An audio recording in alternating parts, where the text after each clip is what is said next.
So here's our first day of the lightly damaged houses assessment.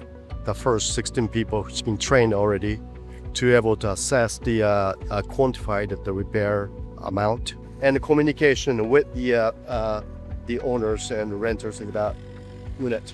This is actually very important. Here's the first one. Un máximo de 48 horas.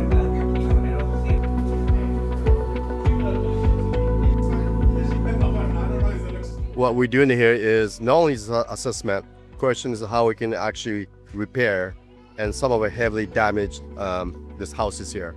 It's very important to just look really carefully and be able to actually repair it. The reason is it's just that if you take the house down, it takes such a huge effort, not only taking down a lot of money, but also it's really difficult to reconstruct back.